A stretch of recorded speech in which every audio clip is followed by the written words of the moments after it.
মহিলার হাত যখন চলে লেগে গেছে, সবাই মিলে চেষ্টা করি, হাত যখন ছাড়াতে পারলো না। ও বন্ধুগণ আমার ভাইরা, আমার তেলাওয়াতকৃত 6টা আয়াতের 7টা পয়েন্ট রয়েছে।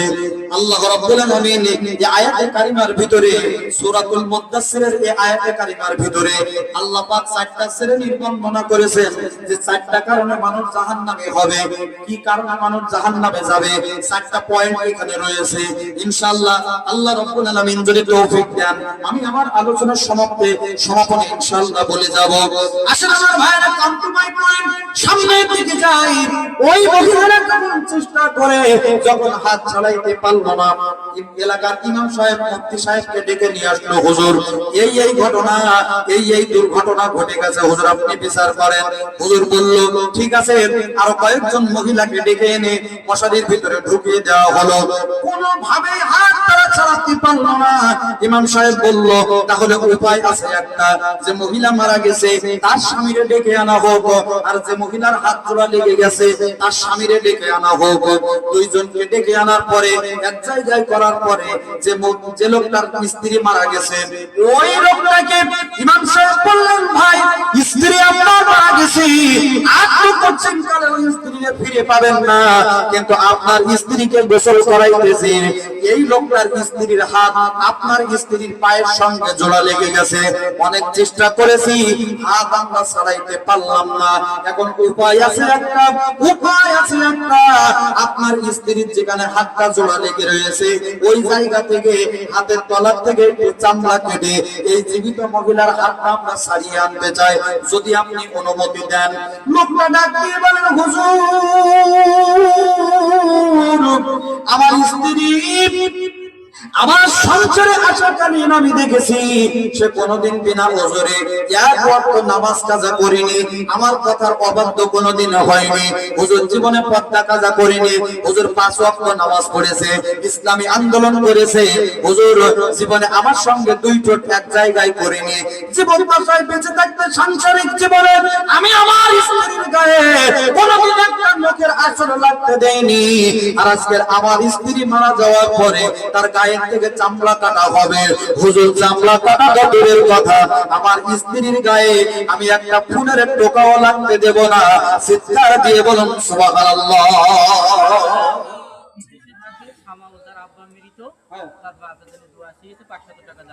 সামাউল ইসলাম আব্বা বিদেশ থাকে না, সামাউল বিদেশে আব্বা মৃত্যু হয়েছে। আচ্ছা আচ্ছা, সামাউল বিদেশ থেকে আব্বা মারা গেছে, তার আম্মা টাকাটা পাঠিয়েছে। লিল্লাহি তাকবীর, লিল্লাহি তাকবীর।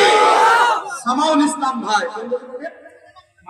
মালয়েশিয়ায় থাকে, তার আব্বা মৃত্যুবরণ করেছে, তার আম্মা তার ছেলের নিরাপত্তার জন্য এবং তার স্বামীর কবর যেন আল্লাহ পাক জান্নাত বানিয়ে দেন, তার জন্য আল্লাহর ঘরে 500 টাকা দান পাঠিয়েছেন। লিল্লাহি তাকবীর, লিল্লাহি তাকবীর। দোয়া করেন আল্লাহুম্মা আমিন।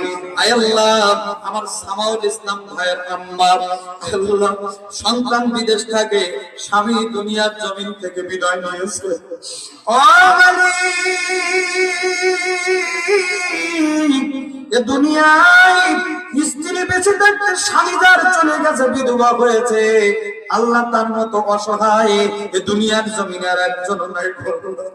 সন্তানের মুখের দিকে তাকিয়ে জমিনে এখনো বেঁচে রয়েছে, তারপরেও ছেলেটা না বেঁচে থাকার মতো বিদেশের মাটিতে আল্লাহ ইনকামের উদ্দেশ্যে মালয়েশিয়ায় রওনা দিয়েছে, মালয়েশিয়ায় রয়েছে। ও মালিক, স্বামীর জন্য দোয়া চেয়েছি, আল্লাহ তার স্বামীর কবরখানা তুমি জান্নাতের টুকরা বানিয়ে দিয়ে দাও। আল্লাহ সন্তান মালয়েশিয়ায় রয়েছে, আল্লাহ নিরাপদে থাকতে পারে, সুস্থভাবে থাকতে পারে। আল্লাহ বালা মুসিবত বিপদ আপদ যেন না হয়। আল্লাহ আসমানের বালা আসমানে উঠায় নাও, জমিনের বালা জমিনে দাফন করে দিয়ে দাও।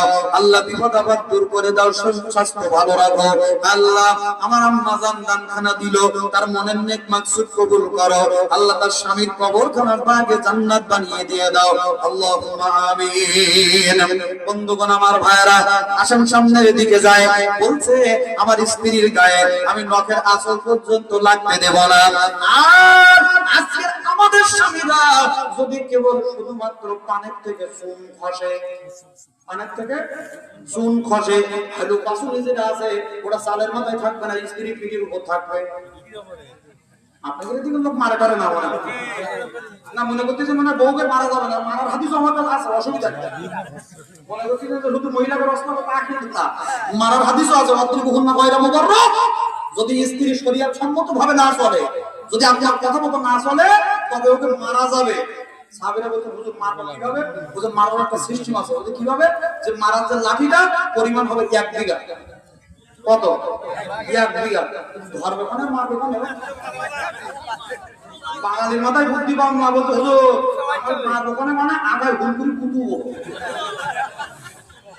আসলে নেই বলেন আল্লাহ রাসূল বলেন যদি কোনো স্বামী স্ত্রীর গায়ে একটা থাপ্পড় মারে, যদি থাপ্পড় মারে, রাসূল বলেছেন মুখে মারা যাবে না, মাথায় মারা যাবে না, বুকে মারা যাবে না, পিঠে মারা যাবে না, মাইরটা হবে সব কোমরের নিচের থেকে। তবে তার পরিমাণ ওই 1 বিঘা পরিমাণ হবে, এর বেশি হবে না। কিন্তু আমার ভাইরা বন্ধুরা, আমার রাসূল বলেন যদি কোনো স্বামী স্ত্রী একটা থাপ্পড় মারে, ওই থাপ্পড়ে যদি আঙ্গুলের দাগ কেটে যায়, আঙ্গুলের দাগ যদি কেটে যায়, আল্লাহ রাসূল বলেন ওই স্ত্রীকে কাফারা স্বরূপ 100 উট দিতে হবে। একবার সুবহানাল্লাহ বলে নি বলতে, কারণ বুঝতে পেরেছি যে ওয়াজ এবার আমাকে দাঁত দিতে দিছে। কয়টা উট? 100 উট দিতে হবে। এবার হাত উঁচু করেন, স্ত্রীর মেডিসিন কেটে কেটে মেডিসিন নাই। যাক আলহামদুলিল্লাহ, তাহলে উট দেওয়ার জন্য রেডি হয়ে যান। আম্মা জানেরা, আপনারা আজকে এখানে হাত উঁচু করবেন আমি জানি, বাড়ি যেই ঘরের দরজা লক করে দেবে, যে যে মেডিসে বলেন উট নিয়ে এসে ঘরে ঢোকো। না কেন আমার ভাইরা, আসলে আমরা যে মারি একেবারে বিনা কারণে তা কিন্তু না, আমরাও মারি তার পিছনে কারণ আছে। ওয়ার শুধু একবারে করলে হবে না, একদিকে করলে হবে না, কতক্ষণ ঠিক কিনা? আমরাও মারি তার পিছনে কারণ আছে, কারণ আমাদের স্ত্রীরা এখন আর নামাজ কালামের দিকে যেতে চায় না, পর্দা খুশিটা মানতে চায় না। আজকে এরা যত আল খেল্লা চলতে পারে তত এরা খুশি হয়, এরা স্বামীর খেদমতে এরা সন্তুষ্ট না। আমার বন্ধুগণ, আমার ভাইরা, স্বামী আজকের বাড়িতে লোক কুটুম আত্মীয় স্বজন আসলে, মুম্বাই দুলাভাই না আসলে, ওদের মুখ কাতলা মাছের মতো খনখন করে হাসে। আর আমরা স্বামীরা বাড়ি আসলে পরে আমাদের স্ত্রীর মুখ একবার হনুমানের মতো একবার খামকিয়ে ধরে। কত ভালো লাগে। অবশ্য আপনাদের এলাকার মা বোনেরা অনেক ভালো, এরা স্বামীর খেদমতে ব্যস্ত। জোরে মারহাবা। কারণ এই জায়গায় বিরুদ্ধে হসপিটাল মরবো না করে গাড়ি আটকাই যায়, তো হুজুরি কি বলেন? এই জায়গার আম্মা জানেরা অনেক ভালো, এরা স্বামীর সাথে খারাপ ব্যবহার করে না, এরা অনেক ভালো। জোরে মারহাবা। ছোট্ট একটা কথা মনে পড়ে গেল, বলবো নাকি ভাই? এক হুজুর মাহফিল মঞ্চে ওয়াজ করেছে যে যদি কোনো স্ত্রী তার মাথার চুল দিয়ে স্বামীর পা মুছিয়ে দেয়, স্বামীর পা যদি মুছিয়ে দিতে পারে, যে কয়টা চুল তার স্বামীর পায়ের তলায় পড়বে, আল্লাহ রাব্বুল আলামিন চিরতরের মতো জাহান্নামকে হারাম করে দেবে। জোরে কোন আলহামদুলিল্লাহ, আর জোরে কোন সুবহানাল্লাহ। এবং জান্নাত তার জন্য ওয়াজিব হয়ে যাবে। এই ওয়াজ এক হুজুর করেছে। এখন পর্দার অন্তরালে এক মহিলা ওয়াজ শুনিয়ে চোখের পানি ছিঁড়িয়ে, আল্লাহ সারা জীবনে চুল করবো কি, আমি চুল করবো কি? পরের দিন রাত্রে, ঠিক রাতের বেলা স্ত্রী ওয়াজ শুনে রাতে 1-1:30টার দিকে বাড়ি গেছে, বাড়ি গিয়ে বসে আছে, খালি বাড়ি ঢুকলে হয়। এখন ওর যে স্বামী ওই এলাকার 1 নম্বর মোনাজাত পার্টি মানে বোঝেন তো, আমি এখন বললাম মোনাজাত পার্টি। এখন মাহাল বাগানে বসে মোনাজাত করতেছে, ওটার এলাকায় বসে করা যায় না। ব্যাংক মোটামুটি বাগানে বসে মোনাজাত করতেছে, পুলিশ তারা দিবি না দিবি ওই রাতে, তারাও দেশে ও দৌড়ি মোনাজাত ফেলে। এখন বাগান দিয়ে দৌড় বেরিয়েছে, কোন জায়গায় কি আছে ওকে দেখার টাইম আছে? এক শয়তান করিস কি বাগানের মধ্যে যে বাইকে দেখে পেয়ে গেছে, আর ও ঘুরির উপর দিয়ে হাইটি মোটামুটি সবাই বাড়ি উঠেছে। ও বসে আছে, কি করবে? শুনতে পা মশাই দেবে। এখন ও পুলিশের ভয়ে আজকে আর পা ধোয়ার টাইম পায়নি, জুতো পাই দেওয়ার টাইম পায়নি। পুলিশ যদি তারা দেয় ওনটা জুতো নেওয়ার সময় আছে, ও ওই অবস্থায় যে ঘরে ঢুকেছে। স্ত্রীও মোটামুটি কায়দা করে বসে আছে, শুনতে পা মশাবে তাই মাল ঘুমিয়ে পড়েছে। স্ত্রী কিছুক্ষণ বাদে আস্তে আস্তে উঠে পাত দিকে মশানি আরম্ভ করেছে। আমি বলছি আল্লাহ তুই পা মশাবি আর দিন পালিনি, আজকের বাগান তো দৌড়িয়েছে, অনেকে লেগিস তো আল্লাহই ভালো জানে। মশাবি আইসক্রিম তোর মশানি লাগলো। মোটামুটি মা চুল দিয়ে সুন্দর করে পা মশিয়ে দুইজন ঘুমিয়ে পড়েছে। আল্লাহর রহমতে কিছুক্ষণ বাদে মেশকো আম্বারের ঘান ধরে শুরু হয়ে গেছে। বলছে আল্লাহ ওয়াজ করলো মাথার চুল দিয়ে যদি স্বামীর পা মুছিয়ে দিতে পারি তাহলে জান্নাত পাওয়া যাবে। আল্লাহ তোমার জান্নাত কি পায়খানার মতো বন্ধ হবে না?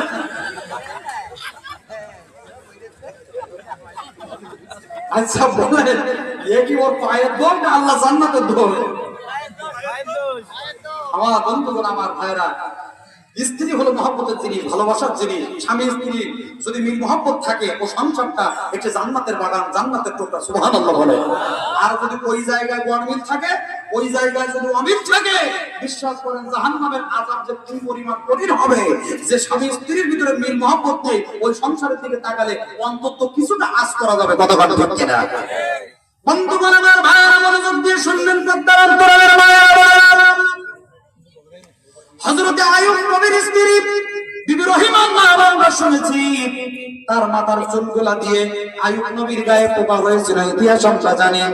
গায়ের মধ্যে পোকা, এলাকার লোকজন তারে জঙ্গলে ফেলে দিয়ে এসেছিল। এলাকার লোকজন গায়ের পুষ্ট পচা দুর্গন্ধে জঙ্গলের ভিতরে ফেলে দিয়ে আসছে। সব স্ত্রীরা চলে গেছে, বিবি রহিমা আইয়ুব নবীকে, আইয়ুব পয়গম্বরকে ছাড়ে নাই। ও বন্ধুরা, গায়ের পোকাগুলো কেমন অবস্থা হয়েছে, পিঠের মধ্যে বড় বড় গর্ত হয়ে গেছে। হযরত আইয়ুব নবী বলেন, আমার মাঝে মাঝে পোকাগুলো পিঠের ভিতরে এমন কায়দায় কামড় মারত। বিবি রহিমাকে বলতাম, ও রহিমা, আমার পিঠটাকে একটু চুলকিয়ে দেওয়া যাবে? যদি আঙ্গুল দিয়ে চুলকাতাম আমার স্বামীর গায়ের গোশতগুলো খসে খসে পড়তো। আমি রহিমা আমার জিহ্বা দিয়ে পোকা লাগা গর্তের ভিতরে আমার গালের জিহ্বাটা ঢুকিয়ে দিয়ে আমি আমার স্বামীর পেটটা চুলকিয়ে দিতাম। আর জোরে বলুন সুবহানাল্লাহ। দুনিয়ার মানুষেরা শোনো কেমন করে আমি আমার স্বামীর খেদমত করেছি। আমার স্বামী এত কষ্ট পেয়েছে, গালের পোকাগুলো যখন আস্তে আস্তে জিহ্বার মধ্যে লেগে গেছে, আমার স্বামী আল্লাহকে ডাক দিয়ে বলল, আল্লাহ, আমার পায়ে পোকা লেগেছে, দুই পায়ে পোকা লেগেছে, গায়ে পোকা লেগেছে, হাতে পোকা লেগেছে, সমস্ত শরীরটা পোকায় খেয়ে ফেলেছে।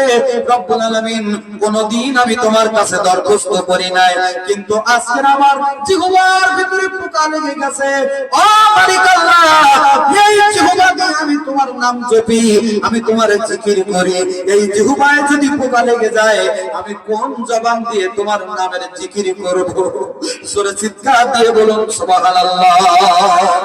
হযরত আইয়ুব নবীর স্ত্রী বিবি রহিমা স্বামীর রিজিকের জন্য এলাকায় এলাকায় যে কাজকর্ম করেছে, একদিন সমস্ত এলাকায় করে আর কোনো কাজের ব্যবস্থা হলো না, খাবারের ব্যবস্থা হলো না। একদিন, দুই দিন, তিন দিন করে পার হয়ে গেছে, খাবারের কোনো ব্যবস্থা হলো না। একজন মহিলা বলল, রহিমা, তোমার খাবারের ব্যবস্থা আমি করতে পারি, যদি তোমার মাথার চুলগুলো আমাকে কেটে দিতে পারো তবেই তোমাদের খাবারের ব্যবস্থা আমি করে দিতে পারি। বিবি রহিমা বলেন, মা গো, সব দাবি করো কিন্তু চুলগুলা দাবি করো না।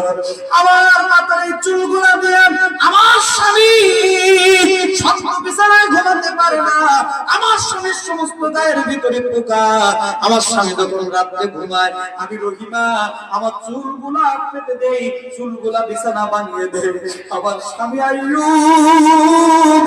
এই চুলের উপরে আরাম করে ঘুমায়।